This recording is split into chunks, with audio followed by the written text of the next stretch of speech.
I have a couple of boxes of testers, and I love testers because they're just amazing gadgets that kind of tell you the truth. Kinda. So you gotta calibrate them. Bread and butter. Oh, this thing has made me so much money. Like, this one tool has made me so much money in my career as an audio engineer and technician and technologist. I bought it new. It was cheap.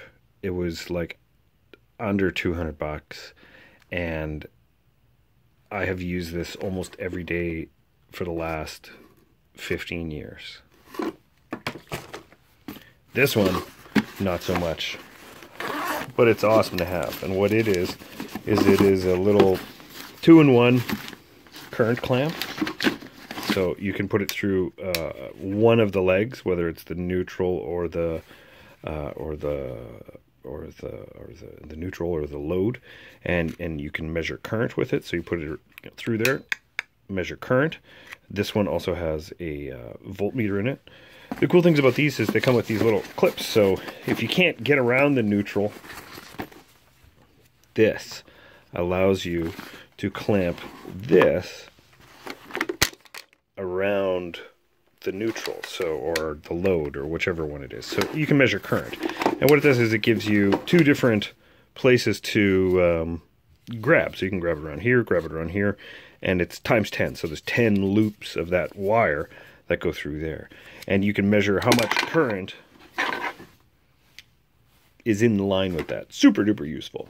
This is a little power checker. You plug it in, it lights up, it goes beep, beep, beep, and tells you this code. Great.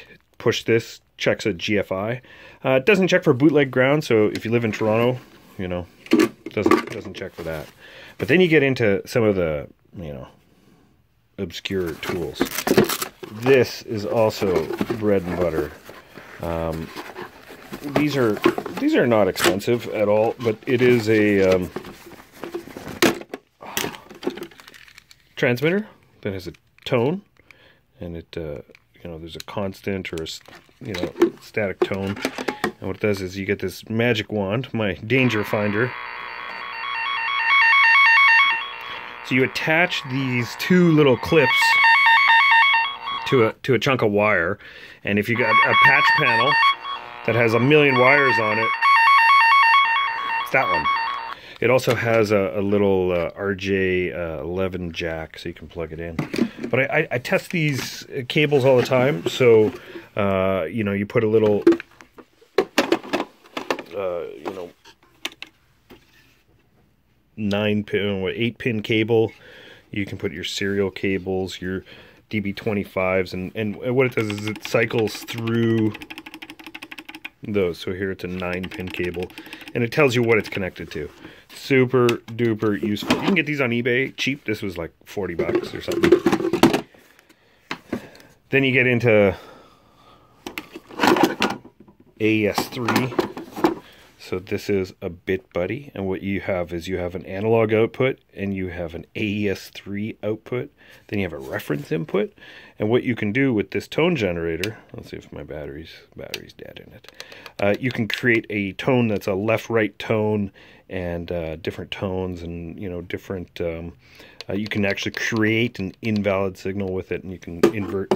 So I don't think they make this anymore because some of the chips were unavailable. Then there's this guy here, whom I love, the Bit Buddy. This is the Bit Buddy, and what this is that is the receiver part of that. So these two, Bit Spitter and the Bit Buddy, work together, and what you have is you get AES in and an analog out. So this is a DAC, and it's got a headphone jack. I got a couple of those. No, this is two Bit Spitters, so I got two different Bit Spitters. This, I don't know where I got this from, but this I think came out of like Manta or something. But somebody created this transformer splitter box. So it's got a mic, and it's hot, and ground lifts, and ground lift the output, and you know, connect these two. But it's got TRS and Bantam, and it's got a transformer inside. So super useful for isolation. Then you have a call this the Darwin cable. So, like that should be obvious why it's called the Darwin cable. What is this? So this is RPM gauge. So this is, you put this on something that's spinning, and it's got a stopwatch in it, and however many times, and then it returns, and it stops after a certain increment of counting, and it tells you how fast the thing is going. Anyway, you don't need that. That's obscure. But again, getting into obscure, yeah, that's where the gadgets go. So this is a Newton meter. So if you want to test how many newtons something is being pushed against, you know, like a drum head or something, you have that. Oof. Then you get into, there's another RPM gauge. So this is a tachometer, like a photo tachometer. This is a thermometer, digital weigh scale. This gadget is incredible. So this is a cheap FLIR.